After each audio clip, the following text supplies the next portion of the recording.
Hello and welcome back to the second intro, shall we call it, of Gallipoli 1915, Churchill's Greatest Gamble by GMT and Geoffrey Phipps, designer. Hopefully you've seen the first intro where I was a little bit of an equivocator really about how to do a playthrough for this. I've been going through the Kemal's counterattack scenario, played a few turns, getting used to the system, getting used to the order system as well, which I went through in the first intro. The second intro I want to go through sort of more normal stuff like the counters, the terrain, the tables, etc., sequence of play. I'll be honest, I'm still mulling about exactly what playthrough to do, and I'm the Anzac side. It's very close in, it's very fiddly, and I'm not sure it will have an interest level on video playthrough. So I'm the scenarios I'm pondering about. One is the first Battle of Carinthia, which is the third introductory scenario. This one is the second, which is a set-piece battle by the British against the Turkish trenches just north of the peninsula tip, Cape Helles. Either that or the actual Cape Helles scenario. The only thing that's kind of making me pause on the Cape Helles scenario is that that's kind of a campaign game, or sort of one half of the campaign game, and it's the full game in length, and I think probably by the time I got to turn 39 or whatever it is, everybody out there in YouTube land would be completely comatose. So I might kind of do a shortened version of Cape Helles because I'm interested in the landings there. But I might just default back to the Carinthia battle. So I'll keep you posted about that. And but anyway, to go on with the introduction. Right. So first thing to deal with is the terrain, and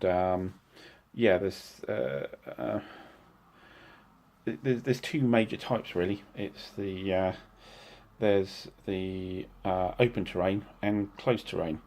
And open terrain, there's really only one type of open terrain, which is what they call grazing land, which is clear. Open, which is the blank hex. Everything else is closed terrain, and that differential is actually sort of a big thing in the game. And most of the hexes you're probably going to be fighting over are going to be closed. And there's quite a bit of rules about what can happen in close terrain. There's special things that's available to be done, things like hiding. But let me go through a few of the terrain bits with you, just so you get an idea of it. So here's a sort of typical part of the map, which shows some of the in-hex terrain here. I'll just maybe lighten up a little bit so see that a little better, because I've zoomed in there. So we have the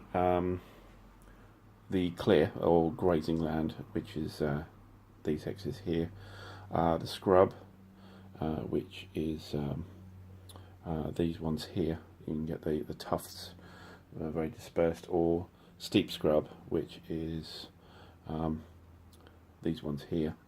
And you can see the hex side terrain. So these are ridges, and the little open hex sides, but with the little spiky symbol there. That's the military crest. That road going through is actually a trail as well, but you can see the big road running along here. So I mean, to be honest, that's most of the terrain you'll see in the game covered, and yeah, so the major difference really is about whether it's close terrain or open terrain, which gives you that big difference. Open terrain is the clear. Pretty much everything else is close.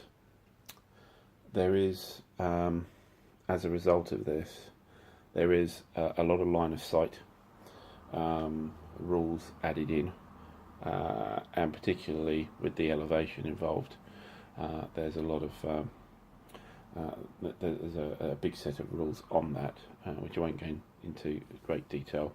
One thing you might notice is just down here you get these sort of wiggly lines, and this area here.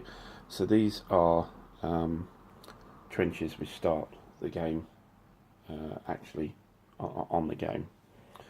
These are known as shallow trenches. There's a much more blocky version. It's just actually off the screen here, which actually you don't see the blocky. You see what's known as a fort here, which is effectively a circular, what's known as a fire trench, which is the much deeper fortification. And then here, this is barbed wire. So barbed wire that starts the game. There isn't any barbed wire that gets put down. It's only what starts in the game that's really relevant. So yeah, and in addition to this, there is the ability for units to actually build these fortifications, and they start with gun pits, which is, I suppose, foxholes is what the sort of World War II kind of, so not gun pits, rifle pits, which would be the sort of foxholes idea. Gun pits, which are the equivalent for artillery, sort of artillery emplacements, if you like.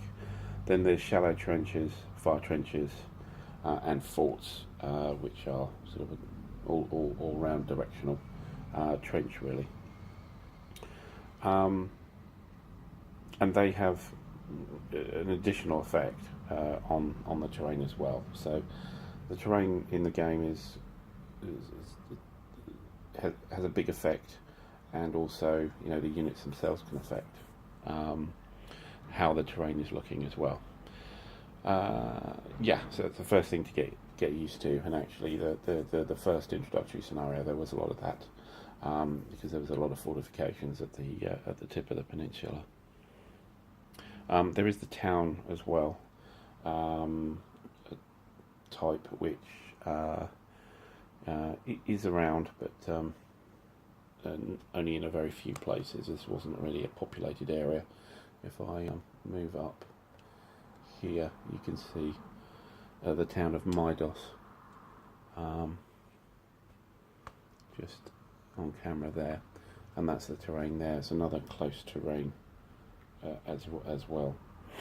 There are cliffs which are effectively impassable, which is a sort of extreme form of the ridges as well. But that gives us an idea of what terrain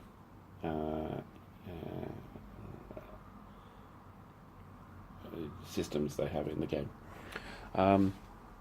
Just with the LOS, there's two particular concepts which have been brought in the rules. One is known as DSB, or downside blocking, where you the slopes are not really that gentle in this terrain, so there is shadow cast by terrain which blocks your view down a slope, and so therefore people can hide behind crests, ridges, and also lower terrain as well, quite happily. And this was important, not so much on the Cape, the tip of the peninsula area, but certainly around the Anzac Cove. That was very critical, and that's been dealt with very in a great detail. So The second thing I want to talk about is the concept of hiding. So if you're in close terrain, which if you're not in grazing land is basically it, the rest all of the hexes, and even with behind a ridge, the units can declare themselves to be hiding, and what that means is they're ducking out of sight, which most people, a lot of people did in the campaign, and what that means is they can't fire. However, they also can't be fired at except by artillery. So it's a way of preserving units, but their defensive fire, what they call opportunity fire in this game, they haven't got the ability to do that. It's quite interesting because you can declare this at the moment of a combat. Also, you can come out of it at a moment's notice. So, right, I'm not hiding anymore with that unit. However, when you come out of hiding, any enemy unit within line of sight can have a pop at you before you get to do anything. It's a status change which has its negatives as well as positives. But that's an interesting thing in the game. So you can effectively change the effect of the terrain around you, particularly in close terrain, by just hiding in the hex. So yeah, that's much as I wanted to talk about the maps and the terrain. Okay, so let's look at the counters first. There are three major combat counters, if you like, in the game. There's the infantry, machine guns, machine gun units, and artillery units. So the artillery itself here has the artillery symbol, but a lot of numbers on it here. The last units to deal with are the HQs, which are pretty much more abstract. They're not really combat counters at all, really. Almost like markers, but their placement is important. Looking at the infantry counters first up, this is an Australian half battalion. So there are the game is at the company stroke battalion level, and the level it's been pitched is that normally you would have a battalion which consists of 2 units, 2 half battalions. This is one of them, and they'd be designated either left or right. So this is the left half battalion of the 3rd battalion of the 1st Australian Division. The colour coding here is the battalion is the within the NATO infantry symbol. That colour denotes the battalion it belongs to, and then the stripe on the top is about the brigade or regiment, depending on which side you're on here. Brigade for the British Australian side, and regiment on the Turkish side, Ottoman side. But effectively, they're exactly the same, and the game actually uses the term regiment to actually mean both kinds. As far as statistics go on the counters, there's the traditional 3 values at the bottom of the counter. Yes, the dot is actually a value. This is the number of steps, the number of machine guns or machine gun value, and then the morale. So there's no attack, defense, movement like your traditional counters here. Movement is pretty fixed, and certainly as far as the stuff I've been playing so far in the introduction, movement, difficulty in movement is not really about having enough movement points to do things. It's about being able to stack places and then actually surviving the movement you're doing, with the exception of you're racing around with the Turks in column to try and get to the various hotspots. yeah, movement doesn't really come into it that much. If we look here at the Turkish units here we have a left and a right. These are different battalions, though, as you can see from the designation. Here's a purple, that's a light blue. So that's the 1st battalion, and this is the 2nd. They have the same values. And really, a half battalion is 2 steps. So pretty much every single half battalion you'll see in the game will have the 2 value. And if it takes a loss, you actually flip them over, and hey, you can see it's now got the 1 step now. And its morale does reduce, though, as well. Now, quite a lot of the battalions in the game have the ability to split up, half battalion, sorry, have the ability to split up into companies. Companies are effectively like a flipped half battalion. They do have a slight morale bonus usually, but essentially, as you can see here, this is and this is necessary certainly for a lot of the landings. It has to happen in companies, and some of the strung out Ottoman units at the start work in companies, but it's more advantageous really to work with half battalions in general, as far as I can see so far.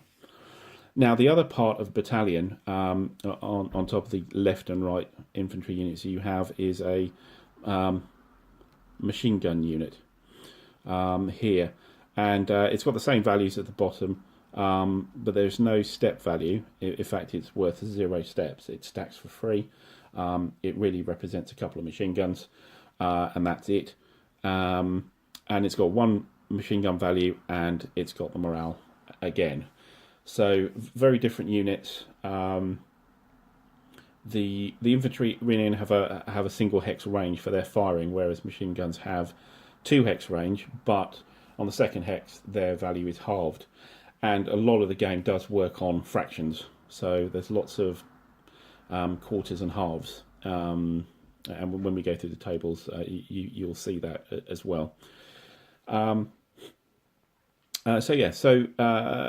brigade is made up of a set of battalions, usually 3, with the different colour coding.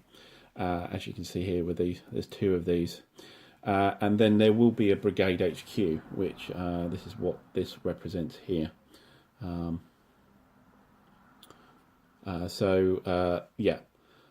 that's a marker really for the brigade. Now, the order system and a particular thing called messaging range really controls what you can do with these units. So it's not really. You're not really able to just sort of wander the map with these units taking territory where it's free.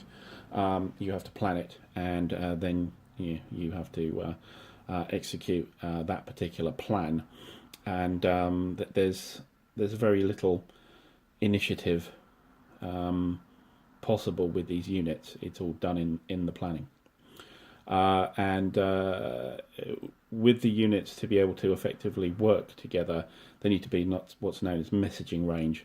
Now, messaging range is usually 1 hex, so the HQ needs to be adjacent to another of the units in the brigade, regiment, which is then next to another unit, which is then next to another unit. So you have a string. You can have a gap, so you can have a 2 hex messaging range, but that intervening hex has to be free of infantry fire from the opposition, so that runners can run between the units. And if you're not within the messaging range, you're isolated, and you can't coordinate with that unit. It's kind of a little bit like we're going back to at any cost met that out of command status of units. And there's sort of only various certain things you could do with an isolated unit, and you check that each turn as well. And the upshot really is that you need to get it back into messaging range. Is the idea. So that's the infantry and machine gun units, and then we go on to these are the artillery units here. So this is a lot of the artillery units I've seen so far. This is the mountain artillery unit. And there's 2 types of artillery units. There's the low angle shrapnel unit, which is effectively like a field gun, direct fire over sights, or at least low angle projection. And then there's Howitzers, which is this one here, and the designation difference is on the first number, which again is number of steps, just like the infantry counters. And so you see this is a much bigger battery than that one is. It gives you information about exactly what the guns are. They have a range factor here, 12 here and 19 here, so how far they can fire.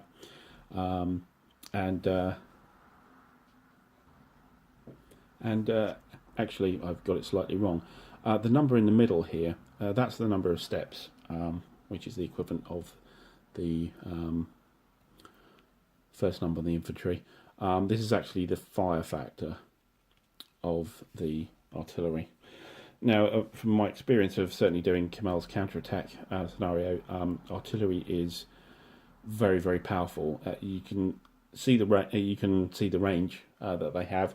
You have the ability to use message range from brigade HQs, from particular brigade units, to get them to fire on that brigade's behalf. There is two things that affect the fire. One is known as the artillery table, and this is about how difficult it is to fire because of how far away the unit, the target is, and whether the artillery unit is actually seeing the target itself, or somebody else is directing the fire, spotting the fire. And the other one is known as a density diagram modifier, which applies to infantry and artillery, but artillery, it's almost a kind of a double effect for density, because of the shrapnel and high explosive capability of the artillery. So I mentioned before about movement factors. Artillery is, they have movement as well. There is more difficulty in stacking them in bad terrain as well. Plus also they need to be, if they're not a mountain artillery unit, they need to be emplaced in what's known as gun pits. Gun pits effectively are a position that you can actually get a gun to fire from, and they're directional as well, and you have to dig them if they don't already exist on the board. Just giving you an idea. If we look a little bit above here, sorry for the glare. I'll try and cut that out briefly. But if you can see at the top of the screen there, Lone Pine, that has that little sort of flechette, a thick black marker there. That's actually a gun pit there, pointing the direction of the hex spine there. And I'll just try and point it out there. There you go. So those are necessary as well. A lot of the firing happens in what is known as opportunity fire. Kind of like the defensive fire, something moves, you fire at it idea. And you can fire at anything that moves, really. Artillery can do that as well. However, the more times they fire during a turn, the worse their fire modifier comes. But as you can see, if you imagine that infantry have a 1 hex fire range and we work on the steps here, you can see a 12 hex range of double the fire factor here for that mountain. It's far more devastating, especially against dense knots of units, which is what I found with the scenario I played. So the last one to deal with here is there was a divisional HQ. Now this is even more abstract than the brigade HQ, and effectively that controls the brigade's HQs, and there are modifiers about orders depending on how far away a division HQ is from a brigade HQ when that brigade is trying to create or change an order during the turn. But essentially, again, they're almost marker-like. But that's really the units themselves. Again, if you see, the artillery have a a one-step side as well as a two-step. There are artillery units with 3 steps which have extra markers for the one step available. Also, sometimes you do have to break them down because of stacking, because you can only get single guns in particular hexes and things. So that's the counters, which it is pretty straightforward, I suppose, although very different from the normal counter dynamics that you usually have. There's no movement factor. The fire factor is kind of a step factor, except for non-artillery, and there's a secondary fire factor machine gun there. So that's counters for us. Moving on to the sequence of play. Just adjust the camera here. So it's not an I go you go system. It is a chip pull system. So the turn is intermingled between the two sides. The first phase is the reinforcement phase, which is as it is, you place reinforcements. It's just off the top of the sequence of play in front of you, but not much to say about that. Then there's the supply phase, which, except for 1 turn per day, is fairly mundane. 1 turn per day, you check for supply, so that to see if something's in or out of supply, and then mark it. Then every other turn, you check that an out of supply regiment is back in supply, and if it is, remove the counter, and that's it. That's the supply phase. Within the command phase next, so this is the first kind of half of the sequence of play turn, really. The command phase, it's all about the orders. I went through the orders before, but just looking at these phases quickly.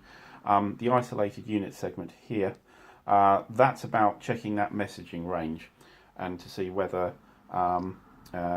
any units are outside the range of the HQ of the regiment. Then formation adjustment segment. So we talked about brigades and regiments, etc., and that being the sort of basic unit in the ordering system. However, there's the ability to be a bit flexible and create such things called flying columns. Now these are, I suppose if you looked at some World War II games, it's the idea of kind of like a Kampfgruppe. But whereas those formations and their flexibility is actually very useful, flying columns aren't as good as a regiment. They're not as coherent in how they work in the order system. But this is the opportunity to either get a flying column back into the regiment system, or to form a flying column to do a particular job, and then you can assign some orders to that bunch of units as a sort of ad hoc regiment known as a flying column. Then you adjust officer point segment. So you actually, in this segment, you look at the backs of the officer point counters for each of your regiments to see what happens to the officer point levels. Now, in the last intro, I took you through the charts there, where was the long chart with the counters on. And at this phase, for each turn, you see what the loss or gain of the officer point is. So if I introduce one of the officer point counters, so this is, if we can get the focus, so this is the 1st Australian Brigade officer point counter, and on the reverse, if I switch it around, you get a little table here. which is a day and night row on that table, and there's attack, defence, and regroup columns. So the leftmost column is attack, middle is defence, and rightmost is regroup. So you look at these numbers to see what happens to the officer points of the regiment. So as you can see, if you're attacking during the day, you would be in the top row and the leftmost column, which would be 0. So you don't gain any, you don't lose any. Note that you have a -3 at night, so attacking at night is a very bad idea for officer points. If you're in defence, you'll slowly gain them, and with regroup, you'll gain them a bit faster. And this is fairly typical of most of the officer point counters I've seen. So that's the adjust segment, and then you have the orders continuation segment. So again, as having seen in the first intro, you have a particular order assigned to a regiment.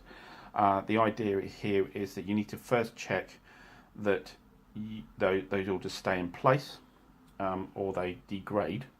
So an attack would degrade to a stalled attack. A stalled attack would degrade to a disorganised defence. Defence and cordon defence would degrade to organised defence as well. Pretty much everything degrades to a disorganised defence, except for a disorganised defence, which doesn't degrade to anything really.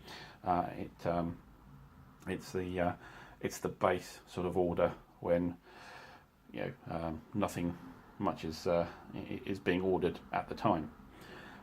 So you check about the continuation of your orders, and this is a calculation of the officer points of the regiment with a cross reference. Once you've done that and you're keeping your orders, you can try and change them, and so you can go from, say, a disorganised defence to a normal defence, or a cordon defence, or to an attack, or from a general reserve to a defence as well, that kind of thing, or general reserve to a march. So this is where you change those orders, and you have a matrix which gives you a modifier. And again, you use the officer points chart. So the more officer points you have, the more flexible your unit is, and when it gets down to very, very low, it's unable to do very much at all. And in fact, a lot of failures of attacks can happen not due to you not actually fulfilling the orders, but actually having no officers anymore. The officer point drops to 0. It's an automatic fail for the order, so the troops just get confused and don't carry on what they're meant to be doing. So this is where in the change order segments you do that, and then finally, just eking off the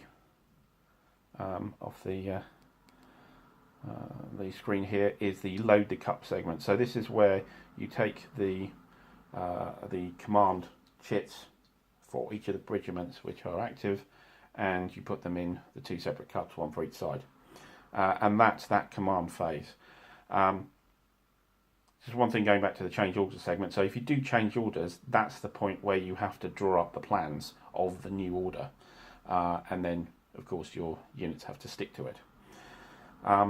So command phase is there. If we flip over here, I want to go to the activations phase. So the pink area is all about the landings themselves. So there's the amphibious assault area, which I don't really want to go into here, especially if I'm not doing a scenario that does the amphibious part. But the activations phase, this is the second part of the turn, if you like. And this, to a certain extent, is your standard chit pool system. However, there's an initiative segment where you both roll dice, the highest wins, D10 each. There are some bonuses which usually the Turks have, just due to owning particular high points in the on the terrain, so they can kind of see what's going on a bit better. So that gives you bonuses to the dice. So that's once you have the initiative, you then roll again to see if that side who won gets to pick a particular regiment, or has to pick one out randomly, and you need to roll a 3 or less with the Ottomans and a 2 or less if you're the Allied. So usually it'll be random, and whatever it is there, you pick out the particular regiment, and that's the active regiment here. So that takes us through the sequencing segment, which is, which regiment do we pick, and then you do the actual activation itself. So the first thing you can do is you declare engineering by certain units. So that's digging rifle pits, or going from rifle pits to shallow trenches, upgrading your fortifications, etc. in real time. That basically takes the unit out for the turn, doesn't do anything else. The other thing is it makes it very, very vulnerable to fire. So this is known as what's doing a long action, which is the engineering. So that long action, which takes 1 or more turns, while you're doing that, you're vulnerable to fire. So in fact, it's possibly the worst modifier in the entire modifier table. Really, you get a -5 for cover, and so you don't really want to do engineering in sight. The big thing time to do engineering really will be overnight, when the actual observation range on the board goes from unlimited to 1. So that's the time to start digging. Really, don't do it in the open during the day. I mean, you can do it out of sight basically, but that's certainly restricted on that. So if you're doing engineering, you can't really do anything else. And the next thing you do, and I'll just shuffle the paper over to the next part, which is known as commanded fire. So this is your normal fire phase. So your units can fire. They can do this once. They pick a target. If you're firing more than one unit into a hex, you add them together. Units have to be in messaging range again to be able to cooperate like this. And the fire tables are, well, at first glance, pretty daunting. Second glance, still pretty daunting. Once you actually use them, the results table is pretty good, actually. It's pretty clear. The mods are a little bit difficult to follow. Even after several attempts, you're kind of wondering if you're skipping over modifiers or not. But let's go through the firing sequence here. So here they are, the fire results table and the mods table. And I told you they looked a bit scary. When I first saw them, I thought, whoa. However, certainly the fire results table is really quite fairly unique, and works very well, actually, and isn't too much of a bother in comparison to other results tables. I mean, it's not a sort of 1 to 3 up to 6 to 1 D6 with about 3 or 4 different results. The kind of traditional thing you get.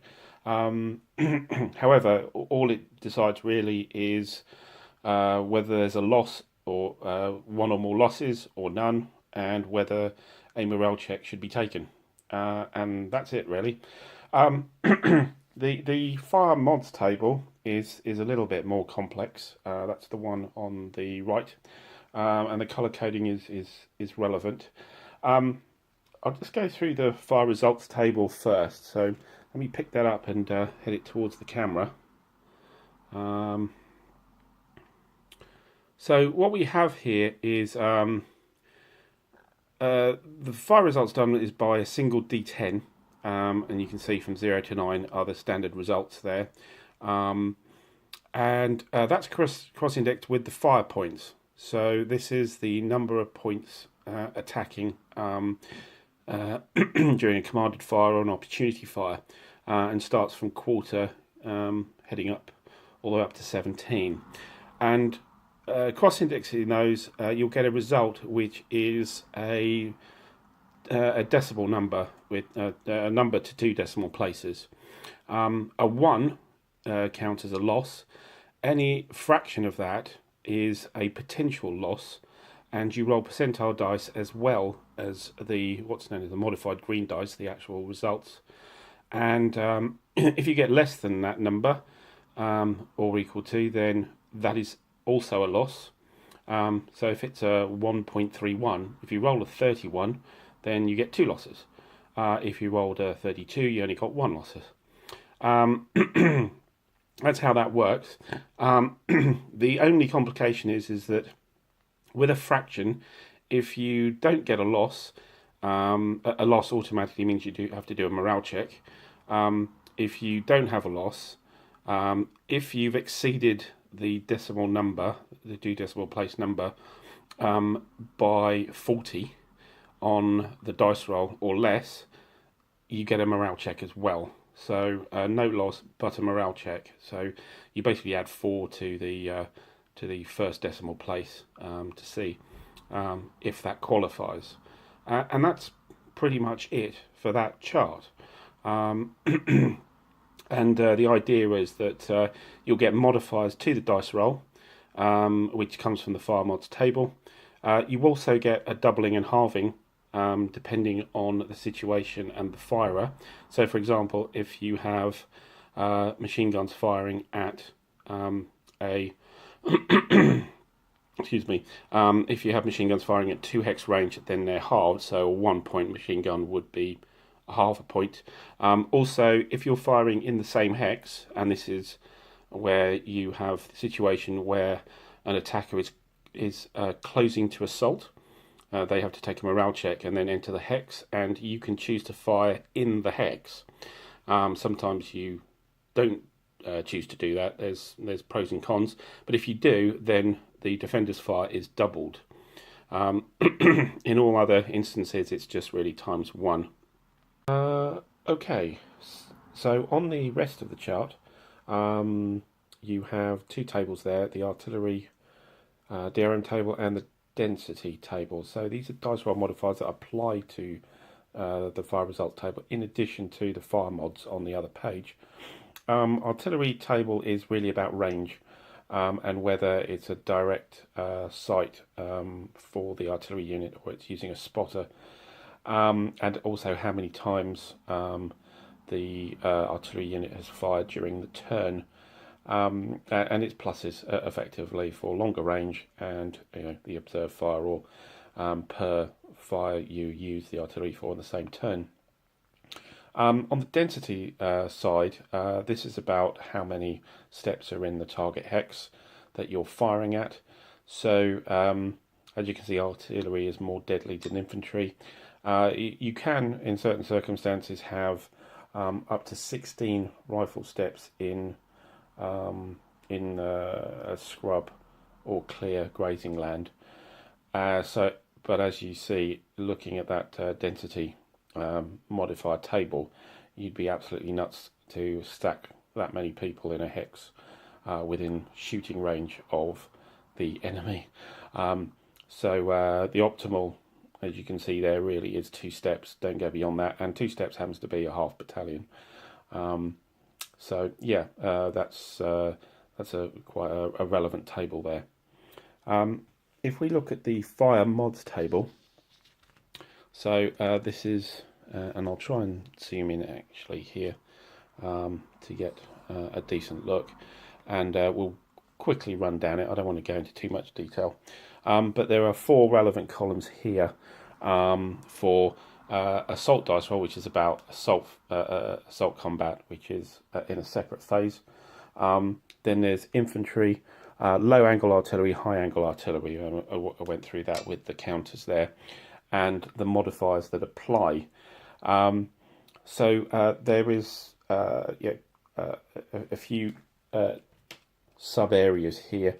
So we work out the multipliers, and I mentioned that about infantry in the same hex being doubled, and machine guns being halved at 2 at 2 hex range. Also, artillery is halved at 0 hex range as well. And the only multiplier here is whether the firing unit is confused. Confused is that not quite damaged, but in a in a disrupted state. Looking at sort of other games, etc. We've already looked at the target density and artillery tables there. They were on the other sheet. And then we have a target activity dice roll modifier. So the main two things here is whether the unit's moving and it's an opportunity fire, or whether they're doing a long action, something like an engineering. And that's where we get our rather scary -5.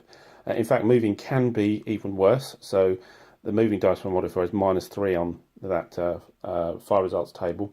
However, if you're going across hexside terrain, which costs, like moving up a contour, across a ridge, that kind of thing, then for each movement point you've spent, you also get another -3. So again, moving really deadly. Density really deadly as well. So you don't want to move a large stack of units across open terrain when spending movement points, really. You're just on a hiding to nothing. Then beyond that, it's the base fire dice roll modifier here. So yeah, you use the dice roll modifiers that affect the sum of the dice roll modifiers for these. So the big ones here are actually the terrain ones, and this is this whole section here, and they're split between hiding or not hiding. And hiding is about avoiding fire but not being able to fire yourself as an opportunity firer, and you can only do that in close terrain. Beyond that, it's whether you're firing at artillery or you're firing at infantry, and most of the time we'll be firing at infantry. And here it's either field works or in close terrain. If you're in open terrain, you don't get any benefit. Close terrain, scroll of any type or town, you get these modifiers here. So there's a lot of reference down here on modifiers through the game. To be honest, that's where you focus on. Various other things here are about whether you've got a partial LOS, so there's a partial block to the line of sight to the target, and other things such as height, whether you're firing up or firing down onto a target for infantry only, not for artillery, and then angles. So if you're enfilading a shallow trench, then you get modifiers, and there's a crossfire. You're coming from 2 different hex sides into the hex, you get a crossfire bonus as well.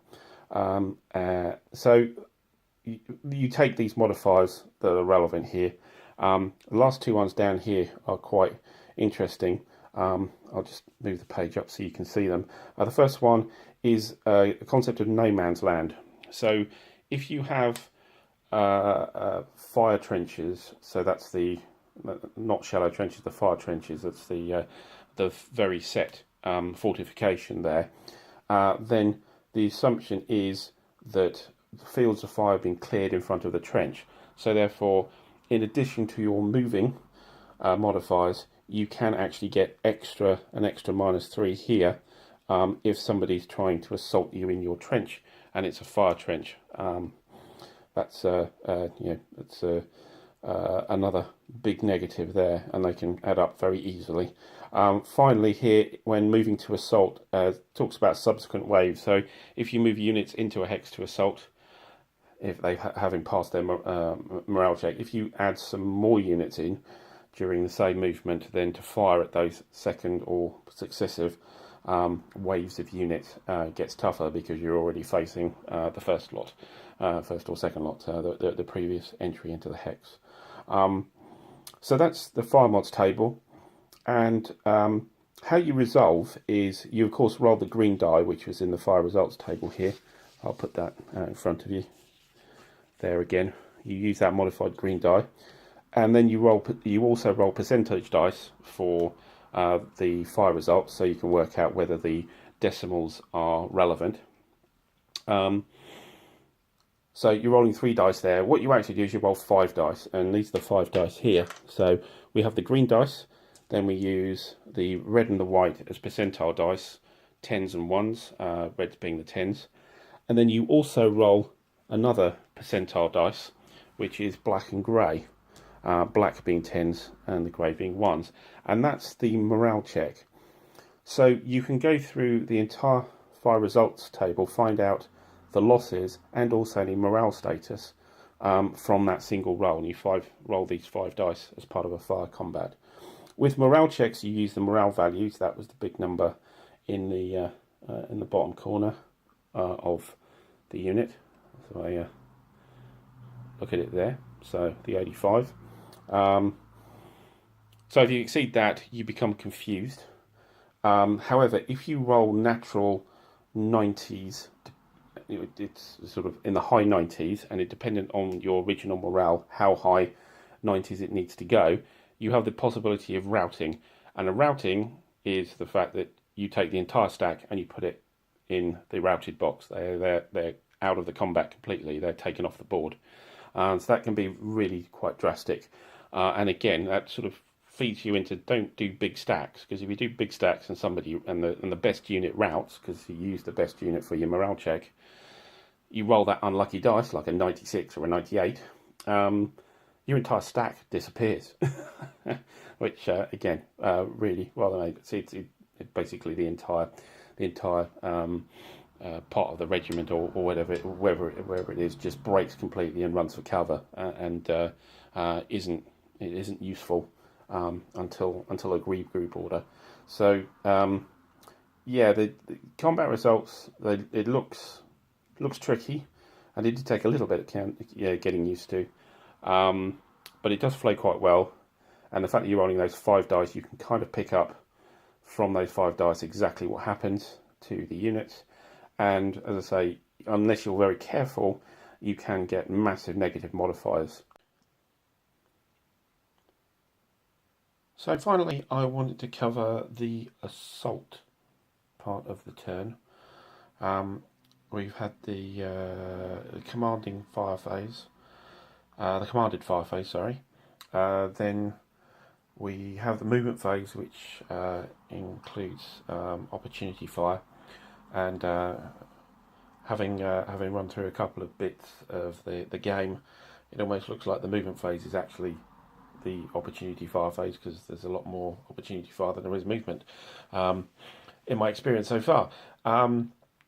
But during the movement, you have the ability to enter your opposition unit's hex.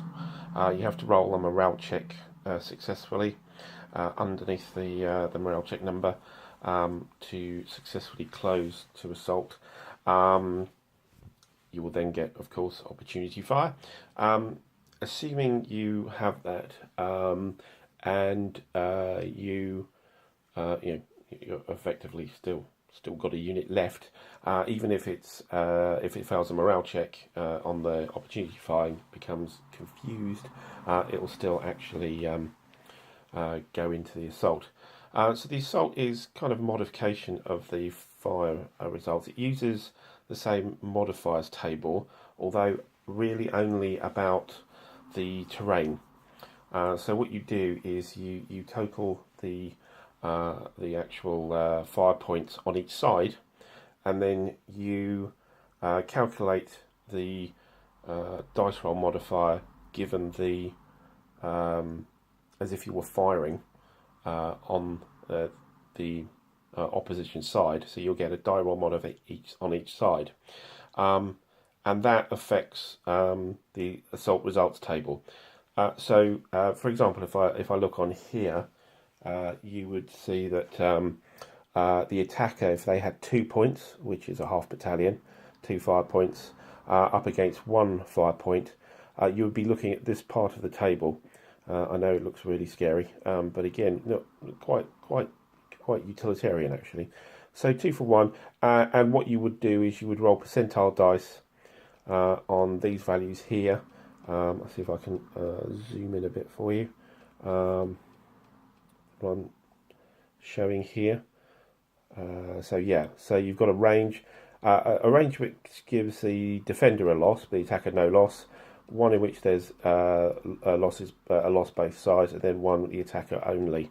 And with the modifiers, what you do is for modifiers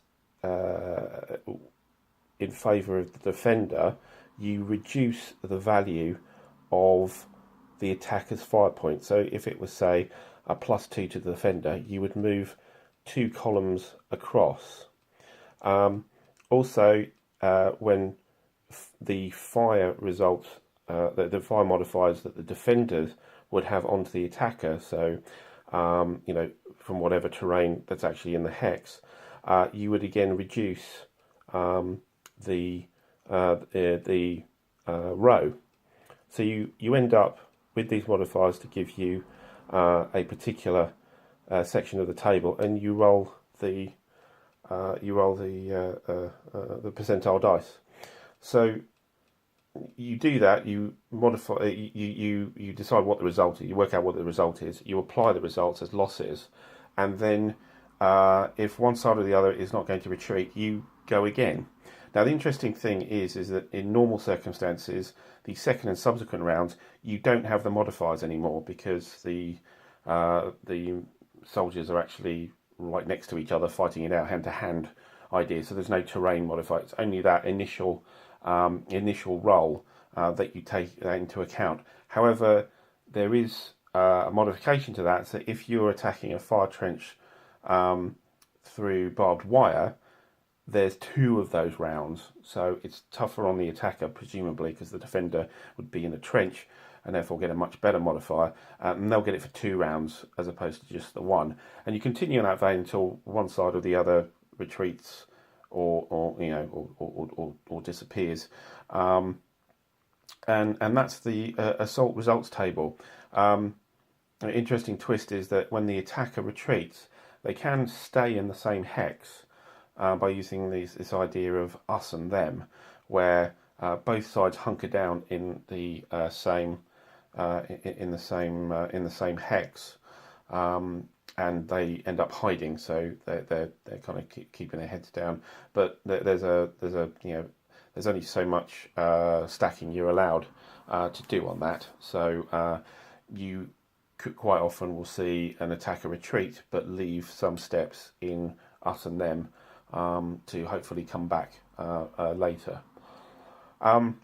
Final thing about the assault is that what you can do is when you want more than one stack to assault a hex, if those 2 stacks are on different activations, you can apply what's known as a weighting condition onto the first stack to wait for the second stack's activation to go in, so that they both go in together. I haven't played with that yet, but that sounds an interesting thing. After these assaults, then that's the end of the turn. And then you pull another chit. Well, you roll for the initiative, which side, and they pull another chit or pick another chit depending on their what they roll on the sequencing.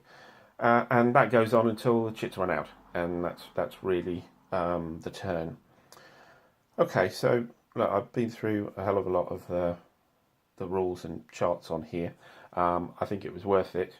Again, I still haven't quite worked out exactly what I'm doing as far as a scenario playthrough goes, but I thought it, even while I was making the video, I'd kind of mull it over in my mind exactly what I will be doing. I'm kind of leaning towards doing the first Battle of Carinthia, which is the 3rd introductory scenario, just so you can see the it's like a traditional trench attack kind of operation. I think I'll probably do that, but I'm still not 100% certain. Thanks for persevering through 2 videos full of charts, tables and counters and things like that without actually seeing any particular play. It is quite a chunky game, and I think it kind of needed it. To be honest, I think I needed it to really sort of get things at least a modicum of clarity in my mind as well. So hopefully I'll be getting on with the playthrough hopefully in the next few days and starting off, and so watch this space for the video. But as always, thanks for sticking with us, and hopefully I'll see you next time. Bye for now.